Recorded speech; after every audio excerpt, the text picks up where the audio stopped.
Olá, minha gente, sou Raíssa, estou chegando com mais um podcast do blog Só Futebol Não. Nessa noite de sexta-feira, agora nós temos 27 graus, a sensação térmica é essa mesma aqui em Natal, com ventos normais também, de 24 quilômetros por hora. E hoje com esse tema não muito agradável, uma coisa que machucou muito os brasileiros essa semana. Não só os brasileiros, o mundo inteiro, o mundo parou para se emocionar, digamos assim, se solidarizar com as vítimas desse acidente que envolveu quase que todo o elenco da Chapecoense, uma tripulação de várias pessoas também, muitos jornalistas. E se há uma coisa boa numa coisa tão triste é que nessas horas a gente nutre uma certa esperança com a humanidade, porque a gente vê que de repente um evento desse consegue passar por cima de tantas coisas ruins e as pessoas mostrarem um pouco de humanidade mesmo, no sentido de que tem a característica de seres humanos, porque é tanta coisa ruim acontecendo no mundo e às vezes a gente se pergunta para onde está indo a nossa população mundial, e uma coisa dessa às vezes lhe traz de volta de que ainda há esperança, ainda há muita coisa boa nos seres humanos. E desde terça-feira, quando o mundo acordou com essa notícia, bem chocante, né, que causou aquele impacto assim em todo mundo, porque para mim então foi ainda mais impactante, porque eu já havia até dito que eu não acompanho muito futebol nacional quando o América não está competindo, quando o ABC não está competindo, como ambos pararam de competir mais cedo neste ano. Aí eu passei a dar uma olhada e justamente nesse domingo anterior eu havia comentado, né, abri meus comentários do podcast de futebol no domingo, falando justamente dessa surpreendente Chapecoense, que dentre os clubes da Série A é o clube com um pequeno investimento financeiro, mas mesmo assim fazendo uma grande campanha, está em nono, pelo menos estava em nono, até onde eu tinha acompanhado, e lutava aí por uma vaga na Libertadores. Mostrava que não estava abrindo mão do campeonato em virtude de estar na final da Copa Sul-Americana. Um feito, né, um grande feito para uma equipe de média expressão no futebol nacional. A gente sabe que o destaque maior é sempre para as equipes de Rio, São Paulo, ali Minas Gerais, o Rio Grande do Sul. E quando alguém rompe esse bloqueio, digamos assim, é uma coisa sempre a ser exaltada. Eu até falava que a Chapecoense, então, deveria servir de exemplo para os outros clubes que tensionam romper esse bloqueio financeiro, digamos assim, dessas grandes equipes nacionais, porque é uma equipe que com pouca tradição, digamos assim, porque não é uma equipe centenária como são aqui ABC, América, Alecrim. É uma equipe que nunca foi rebaixada, né? Tem isso na sua história. Só sobe, né? Consegue subir, se mantém em uma série, com pouco tempo sobe, está aí na Série A desde 2014. E então me impressionava, eu falava justamente isso no domingo, para mim foi um enorme choque acordar na terça-feira, pegar ali o celular para conferir as primeiras notícias do dia, e assim que eu vi a notícia de que o avião da Chapecoense havia caído, primeiro eu não acreditei, minha reação foi de incredulidade, sair procurando uma fonte mais confiável na internet para averiguar, até porque era uma notícia tão recente que não se tinha nem... Eu acho que a primeira grande notícia para o Brasil saiu pelo Twitter mesmo. Foi por lá que todo mundo conseguiu achar, por exemplo, uma nota oficial, digamos assim, da Chapecoense a respeito. Nota da Conmebol suspendendo as atividades logo ali, logo cedo. Então, foi realmente um choque. E foi uma coisa tão tão fora do padrão, um time preparado ali na alegria de chegar a uma final inédita, de fazer uma festa enorme aqui na América do Sul. Como eles mesmos diziam, eles não eram mais só a torcida de Chapecó, eram 200 milhões, porque era a torcida do Brasil inteiro. Com esse evento trágico, eu não tenho nem medo de dizer que hoje a Chapecoense tem a maior torcida do mundo, porque é o mundo inteiro mandando solidariedade. O número de sócios lá do clube disparou nos últimos momentos aí dessa tragédia, da apuração dessa tragédia, com o pessoal querendo ajudar de todo jeito a equipe a se refazer. Afinal de contas, acho que 3, 4 ou 5 jogadores apenas escaparam disso com condições de jogar, porque não viajaram, né? Ficaram. Poucas pessoas também da diretoria não foram e por isso escaparam. Mas do avião mesmo, a gente sabe que 3 jogadores conseguiram escapar, mas mesmo assim não saíram ilesos, né, desse terrível acidente. Então, primeiro é destacar isso, essa solidariedade que o ser humano mostra na hora da dor. Pelo menos a maioria das pessoas, aquelas que têm realmente a característica de serem humanos, a gente consegue ver isso, porque infelizmente a gente ainda encontra aqui e ali o que eu chamo de aquelas almas sujas, que aproveitam um momento desse para vir com comentários do tipo: tem solidariedade para esse povo que morreu no avião, mas quem morre todo dia aí no trânsito do Brasil, quem morre nos hospitais, quem morre no Haiti, quem morre não sei onde, quem morre na Síria. Bom, eu fico impressionada como a gente que consegue fazer esse tipo de comentário, se sente bem em fazer esse tipo de comentário numa hora dessa, mas graças a Deus 99% das pessoas não se sentem à vontade com isso e tem mostrado muito pelo contrário, né? Tem mostrado muita solidariedade, muita dor.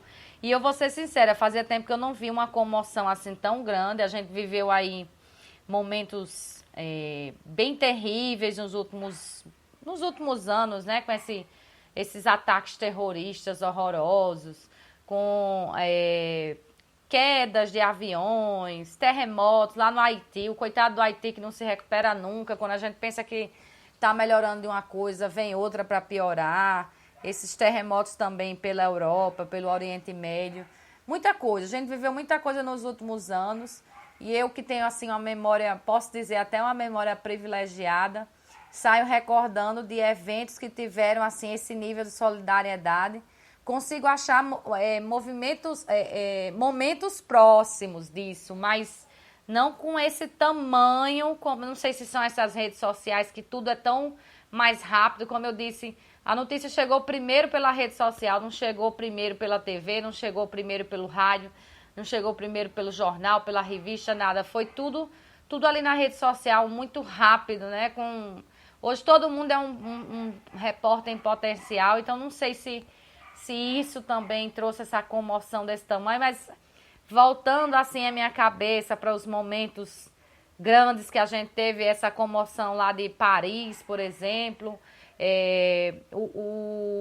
os ataques das Torres Gêmeas nos Estados Unidos, com a transmissão ao vivo daquelas torres, né? As pessoas jogando do prédio, uma coisa horrível. E aí eu vou mais atrás, que nenhum desses movimentos eu acho que chegou no que a gente está vivendo agora. E aí eu vou mais atrás, eu me lembro, pelo menos de mobilização aqui no Brasil, eu me lembro da morte de Tancredo Neves, muito sentida, porque as pessoas até temiam que ali fosse a morte da volta da democracia também, mas eu era muito pequena realmente na época, me lembro de flashes só de tudo. Mas um evento que realmente ficou na minha cabeça, nesse nível de comoção, das pessoas chorarem vendo uma reportagem na TV, chorarem de ver um parente de uma vítima, alguma coisa. Eu só me lembro da morte de Ayrton Senna, né, em 1994, uma comoção enorme nesse país. Desde o momento lá da morte dele na pista lá de Imola, até o momento em que ele veio, o funeral dele, todo aquele cortejo fúnebre, tudo, e as pessoas choravam espontaneamente nas ruas, as pessoas que estavam assistindo nas TVs também. Então, foi aquela coisa muito grande da Ayrton Senna, mas eu confesso que considero esse momento atual uma coisa tão mais impactante, mais forte. E é impressionante como a cada notícia que sai, a cada coisa que a gente vê, as pessoas não conseguem controlar a emoção. Jornalistas. É muito difícil você ver o pessoal da Globo, por exemplo, que dizem que é muito rígida com essa questão de profissionalismo e tudo. O pessoal da Globo, ontem mesmo estava o jornalista Ari Peixoto ao vivo no Jornal Hoje, um jornal que eu assisto na hora do almoço. O Ari Peixoto não aguentou, pediu desculpas, baixou a cabeça e começou a chorar porque estava relatando que o corpo que ia ser liberado era o corpo de um amigo dele, jornalista, que às vezes a gente exalta muito, assim, que realmente o voo era em torno da Chapecoense, mas tem tanta gente ali, acho que se a gente for olhar realmente a lista, algumas equipes, eu acho que de rádio lá da região sul foram praticamente dizimadas também. A Fox Sports perdeu aí 5, 6, que eu estou vendo aqui rapidamente numa lista, 6 profissionais de uma vez só, né? Então, assim, é uma coisa que às vezes a gente não pensa, mas atinge mais. Não é só a questão de torcida, da Chapecoense, dos familiares. E futebol tem muito essa capacidade realmente de atingir todos os cantos. É o esporte mais democrático, você não precisa ter dinheiro, você forma uma bolinha ali, até de papel, para começar a jogar, é pé no chão, bota um chinelinho ali, já forma uma trave, vai para o meio da rua, pronto, já tem um time jogando. Então, talvez seja o esporte mais praticado do mundo, por ser o mais democrático, por não precisar de muito equipamento. Então, é impossível que você goste de um esporte desse, e principalmente o Brasil, que é apaixonado pelo futebol, não se envolva com isso, não tem uma forma de escalar assim rapidamente e encontrar um link pessoal com a tragédia dessa. Eu até citei nessa semana num blog que, por exemplo, Arthur Maia, quem é torcedor aqui do América, passou 2014 inteiro acompanhando as partidas de Arthur Maia aqui na Arena das Dunas, inclusive fez um golaço que rodou o mundo, a la Messi, saindo do campo do América, ali da grande área do América e chegando, driblando o time todo do Globo para fazer um gol. E você termina, de alguma forma, você já conhece um jogador desse, já viu, e mesmo quem nunca viu, é como eu digo, mesmo quem não gosta de futebol, mesmo quem nunca viu um jogador desse, um jornalista desse, um tripulante desse que estava no avião também, um membro da delegação da Chapecoense, mesmo quem não gosta de futebol, que não tem nenhuma ligação com essas pessoas, sente a dor desse momento, porque é uma coisa tão estúpida um avião desse cair assim do nada, né, tão próximo de pousar e de repente tanta vida com tanta alegria ser interrompida ali, sem mais nem menos, que é nessas horas que todo mundo, eu tenho certeza, pensa, se coloca no lugar, imagina se tivesse sido com você mesmo, né? Se tivesse sido com sua família. Então, é uma pena que apenas nessas horas a gente dê valor a certas coisas, como estar perto da família, estar perto de quem a gente gosta, fazer coisas simples como sentar do lado, conversar, olhar. Mas se há uma coisa boa que venha de uma coisa tão ruim, fica isso, né? Fica essa sensação que a gente recebe a cada dia, né? De que nós não somos intocáveis, né? Que nós não somos inatingíveis, que somos todos finitos, ninguém sabe o fim, ninguém sabe a hora. Então, a gente tem que aproveitar, se tem alguma coisa a fazer, a dizer, tem que dizer agora, porque ninguém sabe se amanhã nós teremos tempo, se daqui a 30 minutos teremos tempo de dizer aquilo que era tão importante de ser dito, que às vezes o orgulho, o medo, sei lá, qualquer coisa impede. Então, se tem uma coisa boa nisso, além dessa solidariedade toda que a gente vê na humanidade, que é muito importante, é também fica um recado de que a gente tem que aproveitar isso aqui para fazer o máximo de bem que a gente possa mesmo, para deixar uma marca boa para frente, porque o resto é tudo picuinha, não vale a pena, né? Não vale a pena discutir, não vale a pena brigar. Por exemplo, isso que a torcida do Atlético Nacional, do clube, dos colombianos tem feito, né? Em relação às vítimas brasileiras, às vítimas bolivianas, tem sido uma coisa absurda de desapego, né? De lotarem um estádio, todos com vela na mão, cantando hinos ali para Chapecoense, chorando, rezando, dando o seu depoimento ali de dor e chega, pedindo até que o título da competição seja dado a Chapecoense. É um desapego grande. É quando a gente se lembra que esporte é isso mesmo, esporte é para unir as pessoas. Infelizmente a gente passa assim muito tempo do ano vendo umas coisas muito chatas, né? Por exemplo, em estádio, gente dizendo palavrão, gente que vai mais para gritar contra o outro time do que a favor do seu time, gente que sai querendo quebrar tudo, derrubar tudo, matar gente, gente que se mata realmente nas ruas porque você tem a escolha errada de camisa, digamos assim. E aí a gente vê um exemplo desse de tanto amor, de tanta solidariedade, que a gente se pergunta por que não é assim sempre, né? Uma grande festa, uma grande união. Aquilo é só um jogo, não é nada mais do que aquilo, não é uma guerra, não é uma luta, né? É um exemplo de superação. Vai vencer quem for melhor e quem for pior vai tentar melhorar para ser o melhor da próxima vez. E não sei porque a gente não consegue crescer com esse espírito dessa forma, mas ficou esse exemplo realmente dessa solidariedade nesse momento louco que estamos vivendo neste ano de 2016. Já vi muita gente aí dizendo que tá bom de acabar mesmo logo esse ano, porque a gente vê uma divisão muito grande aí de gente mesmo extremista para um lado, para o outro, discutindo coisas que não tem nada a ver. E de repente pode acabar tudo assim, e aí eu fico me perguntando se essas pessoas que perdem seu tempo gritando contra outros, né, querendo matar os outros, querendo aniquilar os outros, se elas soubessem que hoje era o último dia, se elas iam perder tempo com uma besteira dessa, em vez de estar lá perto de quem gosta, fazendo bem, ouvindo os que amam e dando realmente espaço para o amor em suas vidas.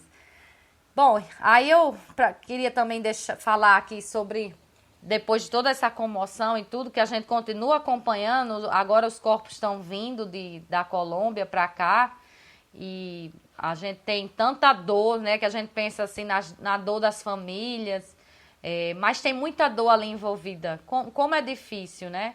A gente se colocar no lugar de qualquer uma dessas pessoas. Quem morreu é óbvio, a gente não tem como se colocar no lugar que ninguém sabe se tem outra vida depois dessa. Se houver, se for uma vida melhor, talvez estejam até numa situação melhor do que quem ficou. Mas quem ficou, a família é uma dor terrível. Como hoje eu vi uma linda entrevista da mãe do goleiro Danilo. Até publiquei aí no blog, peguei um vídeo aí que estava no YouTube, lindíssima a entrevista dela, a força dela, a coragem dela e a lucidez, né? Ela comentando ali sobre o que o filho representava, que ela sentia que os torcedores eram todos filhos dela agora também. E de repente ela para a entrevista assim, olha para o jornalista, né, e pede para fazer uma pergunta a ele, pergunta como é que ele está passando por aquilo, porque muitos amigos morreram e ele não consegue responder. É um momento super emocionante. Uma pessoa que perdeu seu filho, está ali toda emocionada, consegue parar um minuto para olhar a dor do outro, né? Que coisa linda. Eu achei assim, tá aí no blog, quem não viu, veja. Certamente tá rodando nos grupos sociais também, porque eu acho que talvez seja a maior imagem de tudo que a gente já viu nessa semana, talvez seja essa, de alguém esquecer ali por alguns segundos a sua própria dor para ir confortar o outro, né? Que ninguém tá ligando para isso, aparentemente, né? Os jornalistas também estão sentindo dor, né? E muito. Era até a Janaína estava comentando comigo, dizendo, o pessoal está aí comentando de não ter rodada, não ter jogo, não sei o quê, não pode entrar em campo, mas ninguém se toca que os jornalistas estão ali, não pararam de trabalhar, né? Ninguém deixou de apresentar o jornal, ninguém deixou de fazer a cobertura esportiva, ninguém deixou de ir para a rádio, de escrever no blog, né? Os jornalistas mesmo, especialmente esses que se envolveram mais de perto com essas pessoas que morreram, eles continuam trabalhando e sofrendo, e cada dia a gente vê mais eles ali ao vivo, dando o seu depoimento, chorando na frente das lentes.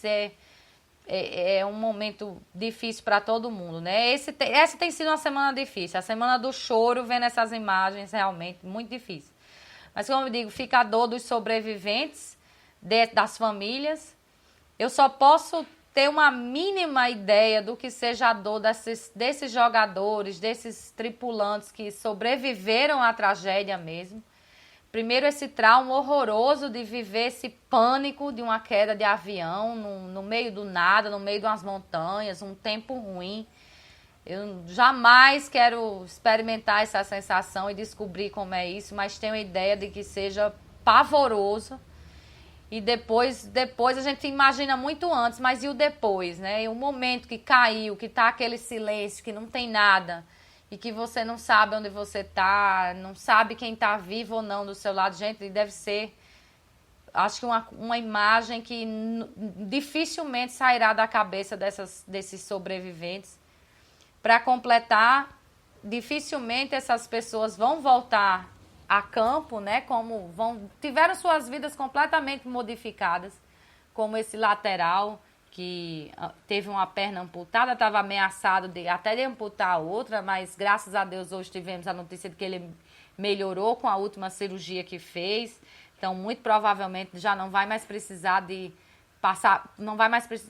precisar passar por outra amputação, mas de todo jeito, já a carreira, pelo menos ali do futebol, como ele vinha vindo, morreu. É outra coisa a partir de agora, né? Além disso, ainda tem, hoje, passou a imagem do comissário, o nome dele é até bem diferente, porque ele é boliviano. Deixa eu ver se eu acho aqui, acho que é Erwin, alguma coisa assim. O nome deles, sobreviveram da tripulação um homem e uma mulher, né? Um técnico do avião, um tripulante. E Erwin Tumiri, né? O nome dele. E uma comissária, Ximena Soares. Hoje passou a imagem dele, na hora que ele é resgatado mesmo, ele tá ali com o casaco da polícia, porque era muito frio na hora, eram 5 graus, imagina aí, chovendo 5 graus, uma tragédia dessa e ninguém sabia nem como é que chegava lá em cima, porque tinha que ser veículo 4x4. Os helicópteros não conseguiam chegar, então a gente só pode imaginar mesmo o pavor que foi isso. E ele ali naquele momento de choque dele, era dizendo, é de cortar o coração, ele dizendo na imagem, né, da polícia, né, falando minha tripulação e gritando o nome de cada um deles para ver se eles respondiam. E o policial tentando acalmá-lo para ele não se desgastar, porque ninguém sabia nem o estado realmente dele, perguntando lá onde é que ele sentia dor e tudo. Então a gente só pode imaginar essa dor emocional que esse pessoal vai levar durante muito tempo, né? Esses que sobreviveram. Aquela dor de você ter sobrevivido e tantos terem morrido, porque infelizmente por algum motivo o ser humano se sente culpado quando ele consegue algo também. E escapou, aí fica logo aquela dor. Por que eu, né? Por que não fulano? Por que fulano morreu e eu escapei, né? Então, até essa dor, ela vai levar muito tempo para se apagar, ou pelo menos para ser controlada aí nesses sobreviventes dessa tragédia. Aí a gente tem também outra dor, a dor daqueles que estavam para ir nesse voo e não foram. Umas histórias assim surpreendentes, super doloridas, né? A do vice-presidente da Chapecoense, que passou a semana sendo apurrinhado aí pelos diretores para que fosse para o jogo, porque era um momento histórico, e ele, com aquele pressentimento ruim, não queria ir de jeito nenhum, e as pessoas insistindo que ele fosse, que ele ia se arrepender, porque era um momento histórico, ia todo mundo e só ele não ia. E ele com aquele pressentimento horroroso. Olha, vou ser sincera, eu sou do mesmo jeito, viu? Eu respeito muito minha intuição. Quando eu tenho um pressentimento assim, eu não sei explicar, eu não consigo fazer o que o meu coração tá mandando não fazer. E ele não foi, né? E aí depois ele também se sentindo culpado. Não sei nem por quê, porque na verdade ele não foi, ele disse que não ia porque estava com esse pressentimento. Mas dá um sentimento assim, tipo, poxa, todo mundo morreu, né? Ninguém me escutou. Aí a gente tem a história do prefeito e do vice-conselho deliberativo, que o prefeito seguiu com a delegação até São Paulo, mas aí precisava ter um compromisso em São Paulo. Em solidariedade a ele, o vice do Conselho Deliberativo ficou também para ir depois em outro voo. E por isso escaparam também. É uma dor incrível. Os dois, dá até pena de ver as entrevistas quando estão falando. O vice do Conselho, inclusive, foi o primeiro a dizer a frase talvez mais forte, que foi: o sonho acabou. Aí tem a história do narrador da Super Condá, uma rádio lá de Chapecó, que ele era o narrador número 1 e iria fazer os 2 jogos da final. E aí o narrador número 2 chegou para ele e disse que tinha um sonho de narrar uma partida internacional, que sabia que ele ia narrar a segunda partida, que queria ir nessa. E aí, mesmo assim, quem ia era o primeiro, e ele... O primeiro em reunião com o pessoal da rádio, né, equipe, presidência, essas coisas, tudo, terminaram decidindo que quem ia era o segundo, como uma forma de presente. E ele manda a mensagem para ele, dizendo: ó, aí o presente para você, quem vai viajar é você. E ele dá essa entrevista com o coração super apertado, porque imaginar que você está presenteando alguém com uma viagem, né, uma chance de narrar um jogo desse profissionalmente, super interessante.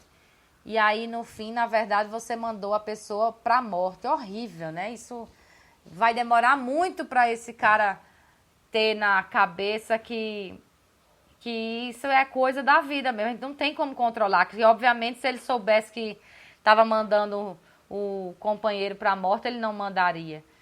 E talvez a situação mais difícil de todas, eu acho que é a do filho de Caio Júnior, que era o treinador, que passou a semana aperreando o pai para ir para essa viagem. Caio Júnior não queria permitir, porque ninguém da delegação ia levar parentes, mas, enfim, ele cedeu. Só que na hora do voo, o rapaz esqueceu o passaporte. Eu até comentei essa semana, eu nunca tinha visto alguém esquecer passaporte. Eu já vi gente perder o passaporte. Mas esquecer, porque você vai viajar, a primeira coisa que você olha é passagem, passaporte, documento, essas coisas. Nunca tinha visto uma situação dessa. Imagino que não falaram para esse rapaz porque ele esqueceu o passaporte, tipo, seu irresponsável e tudo. E aí, no fim, ele, por ter esquecido, sobreviveu e o pai morreu. É outra dor que deve ser terrível, do tipo, porque ele, não eu, né? E ainda mais o pai, assim, que morreu. Então, são dores aí que a gente só pode ter uma leve ideia de como seja, porque se a gente, que não tem nenhuma ligação, tá sentindo assim, você imagine esse pessoal aí que sobreviveu. Bom, aí o outro tema dentro disso são as regras, né? Infelizmente, a gente, na humanidade, também temos essa solidariedade, especialmente aqui na América do Sul, essa solidariedade em quebrar regras. Porque eu me lembro que vi a primeira entrevista de um especialista desse de gestão de risco na aviação, na Globo. Infelizmente, eu não vou lembrar o nome do especialista. Era um homem de cabelo preto e tudo. Mas ele foi o primeiro a dizer: um avião desse só cai com uma sucessão de erros. E aí, à medida que a gente vem vendo as notícias, claro que não, digamos assim, não é oficial porque a investigação não terminou e não produziu ainda o seu relatório. Mas à medida que a gente vem vendo essas notícias, a gente vai vendo o tamanho da sucessão de erros que foi esse voo da Chapecoense. né? Bastava um desses erros, um desses erros não ter acontecido para que essa desgraça tivesse sido evitada. Eu vi muita gente até dizer, olha aquela defesa do goleiro Danilo aos 48 do segundo tempo, foi uma defesa impressionante dele. Se ele não faz aquela defesa, 71 pessoas estariam vivas hoje. É verdade, mas se a gente passar para a lei, se a lei tivesse sido aplicada, 71 pessoas estariam vivas hoje, porque, primeiro, a gente precisa entender isso, a regra, ela é criada, ela tem um intuito, né? Por mais que, mas ela aumenta o custo, ela dá trabalho, mas ela foi pensada, ela foi estudada, ela foi analisada para, enfim, ser criada, para ser determinada, porque é igual que eu digo assim de estrada, o pessoal vê aquelas faixinhas amarelas, elas estão ali para dizer que naquele ponto você não pode ultrapassar um carro. Mas o que a gente que anda em estrada, aí a qualquer momento, de dia, de noite, qualquer horário, você anda em estrada, só o que você vê é gente ultrapassando a linhazinha amarela. Aquilo ali está ali por um motivo, foi feito um estudo, se observou que passando naquele determinado ponto, há a possibilidade de você não enxergar o carro que vem na contramão e você ter uma colisão de frente que vai matar muita gente. Mas só o que a gente vê é gente quebrando a regra, né? Se todo mundo andasse certo, isso quem dizia muito era meu pai. 2 certos não batem. A gente não vai ter uma batida no trânsito com 2 pessoas andando corretamente. Só realmente um caso ali de força maior, de uma coisa na hora, abrir um buraco na pista, que a pista tinha sua manutenção em dia e tudo, e aí abriu um buraco, aí fulano foi e bateu em outro. Só numa situação dessa. Minha fã tá aqui direto, né, querendo participar do podcast. Mas, então, o que eu estava dizendo das regras, né? Elas têm um motivo, elas foram criadas com um estudo e a gente precisa seguir as regras. Não pode dar jeitinho aqui e ali. Esse talvez seja o principal recado de uma tragédia como essa, é que as regras estão ali por um motivo e devem ser seguidas. Se a gente sair refazendo, pelo menos o que a imprensa passou desses últimos dias para cá, primeiro a ANAC proibiu o voo sair do Brasil, porque era uma aeronave de outro país que não Brasil e Colômbia. Então, primeiro alerta, vamos dizer assim. Aí a Chapecoense pegou um voo de carreira para São Paulo e de lá pegaria um outro voo para ir até Santa Cruz, né, de La Sierra, na Bolívia, e de lá e finalmente pegar esse voo fretado para a Colômbia. Aí a gente começa a ver as notícias do avião, né? O avião tinha, segundo se fala, olha, eu vou dizer que acho que está todo mundo com medo agora de viajar de avião com essa história dessas autonomias de voo. O avião tinha uma autonomia de voo de aproximadamente 4 horas e 30 minutos. Aí o voo para Medellín ali duraria isso. Quer dizer, o cara programou para chegar no cheiro do combustível. É claro que a aeronave tem um determinado gasto quando ela está em baixa altitude e tem um gasto menor quando está lá em altas altitudes, né? Mas ainda assim, a gente sabe que, por exemplo, aqui no Brasil, eu pelo menos não me lembro de nenhum caso de aviação comercial, pelo menos, né? De um avião ter tido uma pane porque o combustível acabou, porque foi feito um voo com menos combustível que cabia. Pode até ter vazamento de combustível, alguma coisa assim, mas uma pane nesse estilo aí, eu não me lembro. Se alguém souber, pode mandar aí pelas redes sociais ou pelo blog, que eu prometo publicar. Não me lembro, até porque as regras, nesse caso, no Brasil, elas são duras. Todos os especialistas, inclusive, têm reforçado isso. Se esse voo fosse sair do Brasil, ele não sairia nunca, porque é preciso ter um plano de voo que considere um aeroporto alternativo para o caso do aeroporto lá estar fechado, para o caso de haver uma emergência com o avião. e, além disso, mais 30 minutos de autonomia de voo, né? Você ter condição de ter mais 30 minutos de combustível. Como é que você sai com um voo com combustível ali na conta, né? Se você precisar baixar a sua altitude durante o voo, você vai chegar antes, vai cair antes, porque vai consumir mais e não vai dar o suficiente. Essa é a primeira coisa. A segunda, a autoridade boliviana já se viu aí hoje que uma das funcionárias mandou que o plano de voo fosse trocado e disse que não tinha condição o voo ter uma autonomia, segundo aparece lá nos números, de 4 horas e 22 minutos e o voo ter a programação de durar 4 horas e 22 minutos. Um absurdo. Quer dizer, por que motivo esse voo teve essa autorização para subir se o plano de voo não foi modificado? Tá lá o relato da funcionária e tudo de um dos tripulantes desse que morreu nesse voo da Chapecoense, dizendo, não, isso é assim mesmo, a gente não se preocupe que a gente já faz essa rota direto e termina que a gente faz em menos tempo. Olha só que coisa louca. Então, se essa pessoa tem a atitude que se espera, que a lei determina, e não autoriza o voo a decolar, hoje 71 pessoas não teriam morrido dessa forma. Não pelo menos dessa forma. Esse voo não teria caído. Aí a gente começa a ir analisando os outros detalhes, né? Há um áudio aí entre a torre de controle, né? Uma operadora de voo, uma controladora de voo e o comandante. Só nas últimas o comandante vem dar aquele alerta incisivo de que não tinha combustível, que ia cair, tinha que descer ali porque ele já estava descendo. Todos os especialistas aqui, eu tenho que falar pelos especialistas, porque eu não tenho conhecimento.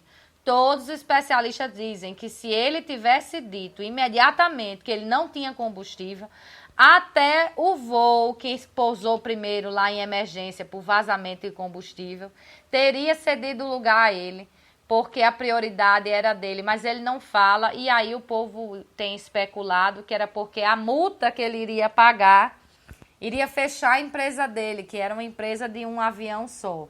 De todo jeito fechou porque caiu. Eu fico impressionada que às vezes a mente humana ela é tão voltada para ter medo da punição, de quebrar as regras, e aí eu estou nesse tema aqui no finzinho desse podcast, porque em nenhum momento ele pensa ali, eu vou cair, de todo jeito eu vou perder o avião, vai morrer todo mundo, eu vou logo dizer que eu não tenho combustível e vou descer, vou assumir isso aqui, né? E depois eu refaço a minha vida, vou fazer outra coisa, vou vender roupa, porque voar ele não poderia mais depois de uma atitude dessa.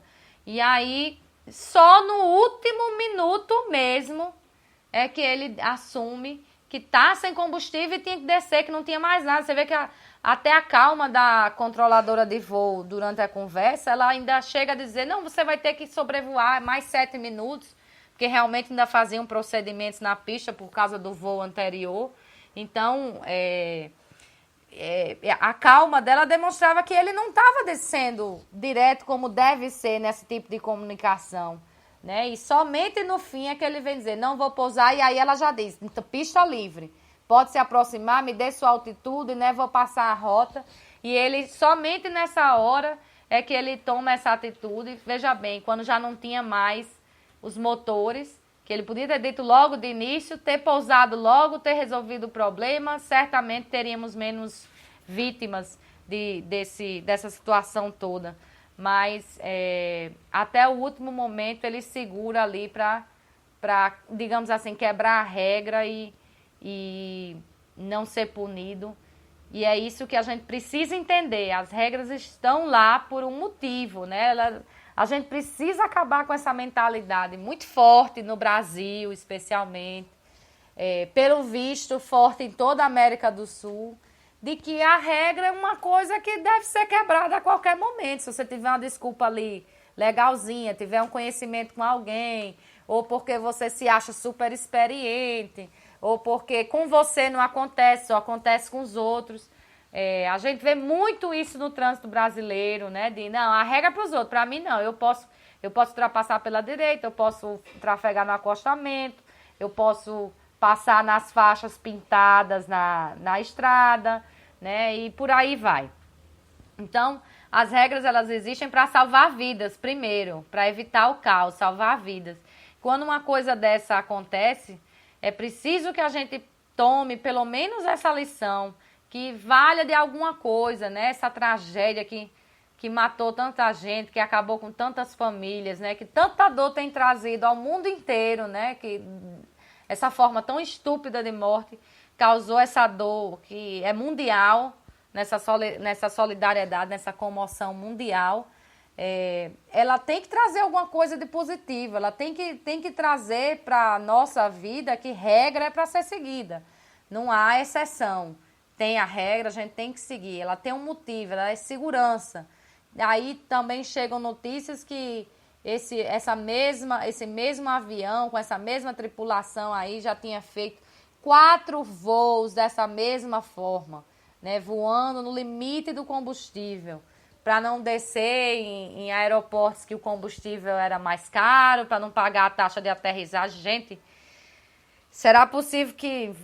Vamos levar quanto tempo ainda para entender que dinheiro não é tudo, né? Que esse apego demais a dinheiro, a querer muito dinheiro, ele termina passando por cima de coisas importantes como felicidade e principalmente aí a vida humana, né? Agora está essa dor insuperável porque nós tivemos essa sucessão de erros, né? Durante esse fatídico voo aí da Chapecoense. Se tivéssemos em algum momento um desses erros tivesse sido corrigido a tempo, nós não teríamos essa tragédia como ela foi. Então, essa é a dificuldade. É até por isso que a gente deve imaginar nessas horas aí que existem as indenizações, né? Muita gente diz assim, mas você vai trocar uma vida por dinheiro. Não, na verdade, aquele dinheiro é muito mais um sentido de uma pena para quem fez aquilo, uma forma de punição. Porque, infelizmente, para quem pensa só em dinheiro, a única punição que existe é dinheiro também, né? Se você começa a ter que pagar 4 vezes mais do que você ganharia porque você quebrou a regra, aí você começa a entender que é mais barato, é mais interessante, é mais eficiente você andar na regra. E é assim o princípio da indenização que a gente vê tanto na justiça e no dia a dia, indenização por danos morais principalmente. É esse o princípio, de que tem que ser pedagógico, tem que mostrar que não vale a pena, né? Porque se começar a valer a pena, a gente começa a entender que a vida humana pode ser trocada por dinheiro. Então não pode valer a pena, a gente precisa entender que regra para ser seguida, porque a segurança, a vida humana, ela está em primeiro lugar. Bom, minha gente, foi tudo isso por hoje, nessa semana difícil, que continua, né? Ainda mais difícil com esses canalhas que a gente tem aí no Congresso Nacional, mas isso fica para um outro momento. Deixo aqui, então, um bom fim de semana a todo mundo, esse momento de reflexão. Vamos ligar para o que é importante mesmo na vida, né? Essas outras coisas, especialmente essa busca desenfreada por dinheiro, ela fica muito reduzida a nada, né? O que importa mesmo é você viver com felicidade, viver com amor, viver com quem lhe faz bem, e o resto é picuinha, a gente deixa para depois. Fica o convite então para vocês aí que gostam do bate-papo em inglês às 11h30 amanhã, e no domingo às 10 horas, certamente vamos tratar um pouco mais da Chapecoense, claro, falando do futebol daqui, mas também dessas implicações aí que está essa discussão da CBF, de WO, de não sei o que. Domingo a gente fala mais a respeito disso. Bom fim de semana a todos, então, e até lá.